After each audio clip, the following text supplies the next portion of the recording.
नमस्कार दोस्तों, स्वागत है आप सभी का ई शिक्षालय के यूट्यूब चैनल पे। मैं अभय एक बार फिर हाजिर हूँ एक नए वीडियो के साथ। आज के वीडियो में मैंने पॉलिनोमियल के सिलेबस कॉन्सेप्ट्स डिस्कस करने के बाद, यानी कि मैंने इससे पिछले वीडियो में पॉलिनोमियल्स के नोट्स को डिस्कस किया था आप सबों के साथ। अब मैं आ गया हूँ इसके क्वेश्चंस को डिस्कस करने के लिए। ठीक है, मैंने जैसे नोट्स में एग्जांपल्स भी दिया है, तो आई थिंक आप नोट्स को अच्छे से देखने के बाद, उस वीडियो को अच्छे से समझने के बाद अगर आपने क्वेश्चन ट्राई करा होगा तो 50% क्वेश्चन आपसे बन जाएगा। ठीक है, और अभी मैं वही इम्पॉर्टेंट क्वेश्चन को डिस्कस करूंगा जो 50% आपसे नहीं बने होंगे। मैं आशा करता हूं कि कुछ बच्चों के कमेंट्स के अकॉर्डिंग मैं इम्पॉर्टेंट क्वेश्चन को डिस्कस करते जाऊंगा। फिर भी अगर आपको कोई इम्पॉर्टेंट क्वेश्चन बाकी रह जाए, अगर आपको कोई कन्फ्यूज़न रह जाए, तो आप प्लीज़ मुझे कमेंट करके उस कन्फ्यूज़न को, उस डाउट को ज़रूर क्लियर कर लेना। ठीक है दोस्तों, तो चलिए आगे बढ़ते हैं। सबसे पहले पॉलिनोमियल जो चैप्टर 2 है NCERT का और अलजेब्रा का काफ़ी इंपॉर्टेंट चैप्टर है, उसके एक्सरसाइज 2.1 को देखते हैं। ठीक है, तो ये एक्सरसाइज 2.1 में पहला क्वेश्चन ग्राफ से रिलेटेड है और इस ग्राफ को देख करके बताना है कि कितने ज़ीरो हैं, find the number of zero of polynomial. ठीक है, तो मैं आपको बता दूं, और नोट्स में भी फिर से देख सकते हैं। मैंने बताया है कि किसी भी ग्राफ में एक्स एक्सिस को जितनी बार कोई भी लाइन टच करती है उतने ज़ीरो होते हैं। जैसे कि मैंने एक ग्राफ बना दिया यहाँ पे 1 2 3 टाइम्स यहाँ टच हो रहा है तो 3 ज़ीरो होंगे। तो इस क्वेश्चन में देखिए कि एक्स एक्सिस को कहीं पे टच ही नहीं कर रहा, एक्स एक्सिस को कहीं टच कर नहीं कर रहा, तो यहाँ पे क्या होंगे, इसके कोई ज़ीरो नहीं होंगे। राइट, देखिए ये क्वेश्चंस हैं और आगे आंसर्स भी मैंने लिख रखा है प्रॉपर्ली। ठीक है, तो इसमें कितने होंगे, 0 0 होंगे। अगले बार में देखिए ग्राफ ने कितने जगह टच कर लिया है, एक जगह टच किया है। देखिए क्वेश्चन नंबर 2, आप अपनी नोटबुक खोल के बैठिए, देखिए यहाँ पे कितने जगह 1 टाइम टच किया है। कहाँ क्या, एक्स एक्सिस को टच देखना है, ये वाई एक्सिस का टच नहीं देखना, एक्स एक्सिस का देखना है। तो एक जगह टच किया है 1 0। इसी तरह से आप सारे क्वेश्चन में देख लीजिए, इसमें कितने जीरो हो जाएंगे, 1 2 3 0 हो जाएंगे। ठीक है, इस तरह से इसमें क्वेश्चन और आपके सामने ये सॉल्यूशन भी है। तो जीरो का यही कॉन्सेप्ट है, जितने जगह एक्स एक्सिस को टच करेगा उतने जीरो हो जाएंगे। ठीक है, चलिए हम आते हैं अगले क्वेश्चन पे।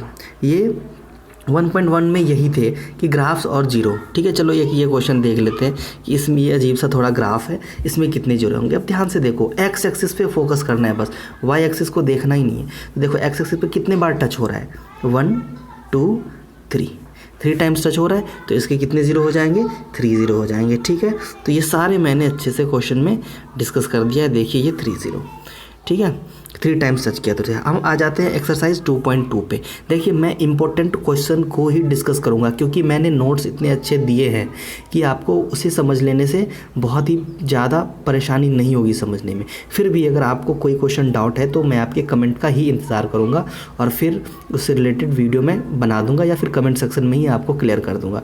ठीक है, अब आ जाते हैं हम एक्सरसाइज 2.2 पे।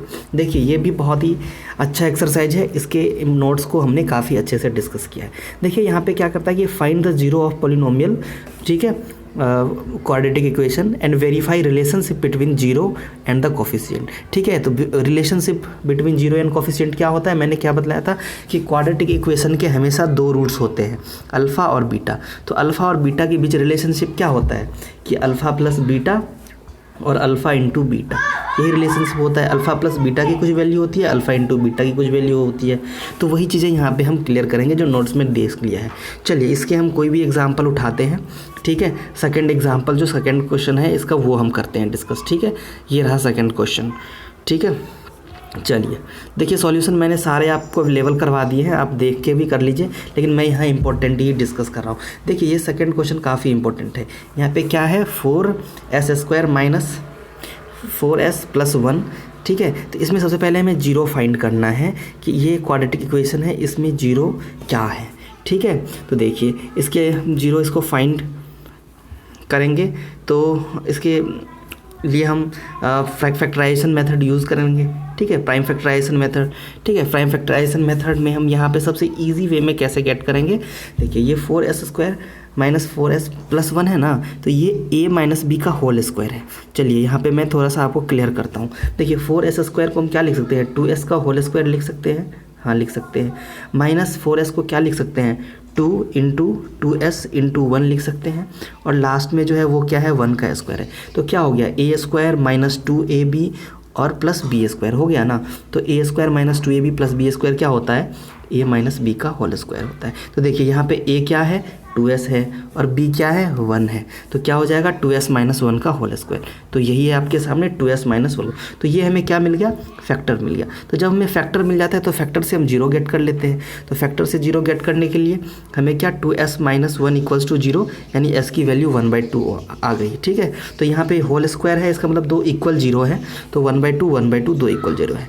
तो अब हम जो 0 में अल्फ़ा बीटा आ गई है, तो अल्फ़ा 1/2 ही है और बीटा भी 1/2 ही है। तो हम जब हम रिलेशन फाइंड करते हैं तो सम ऑफ 0 फाइंड करते हैं अल्फ़ा प्लस बीटा। ठीक है, तो यहाँ पे जब हम दोनों को ऐड कर देंगे 1/2 और 1/2 को, तो क्या मिल जाएगा, आधा में आधा जुड़ जाता है तो 1 मिल जाता है। ठीक है, तो 1 मिल जाएगा, तो 1 मिल गया। चलिए ठीक है, इस तरह से प्रोडक्ट भी हम जब फाइंड करते हैं तो 1/2 इंटू 1/2 1/4। देखिए ये 1 मिल गया, ये 1/4 मिल गया। तो देखिए सम ऑफ 0 क्या होता है माइनस b/a, और प्रोडक्ट ऑफ 0 क्या होता है c/a। दोनों के डिनोमिनेटर में a होता है।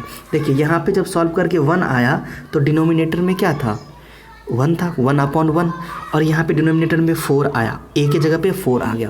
तो इसका मतलब a को इक्विवेलेंट कर लेना है, तो इसलिए इसको सम ऑफ 0 में 1/1 को क्या कर देंगे, 1/1 को क्या कर देंगे 4 से मल्टीप्लाई कर देंगे।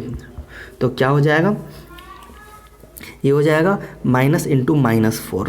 वो क्यों लिखा है, क्योंकि माइनस b/a होता है इसलिए। तो ये 4 नीचे में आ गया ना, अब क्या हो गया इक्वल हो गया। तो ये ऊपर में क्या आ गया 4, नीचे भी 4, 4/4 और इधर 1/4। तो यहाँ पे हमने प्रोडक्ट और सम को जब देख लिया तो प्रोडक्ट क्या आ गया 1/4 और सम क्या आ गया 4/4। तो देखिए माइनस b/a चेक करने के लिए हम क्या करेंगे, इस -4 को क्या लिखेंगे, 4 को क्या लिखेंगे माइनस इंटू -4 लिख सकते हैं। क्या लिखेंगे माइनस इंटू -4। तो इससे हमारा ये क्या हो जाएगा -b/a क्लियर हो जाएगा। और ये प्रोडक्ट ऑफ 0 देखिए, प्रोडक्ट ऑफ 0 क्या है 1/4 है ना, ये 1/4, तो 1/4 c/a। देखिए c यहाँ पे पोलिनोमियल में क्या है 1 है और a क्या है 4 है, तो c/a ये भी वेरीफाई हो गया। तो इस तरह से ही वेरीफाई करते हैं। ठीक है, इस तरह से इसमें और भी क्वेश्चन आगे हैं, आपको सेमली करना है ट्राई। ठीक है, चलिए एक क्वेश्चन और हम आपको यही वाला करवाते हैं, अच्छा क्वेश्चन है। ठीक है, ये क्या है 4u² प्लस 8u।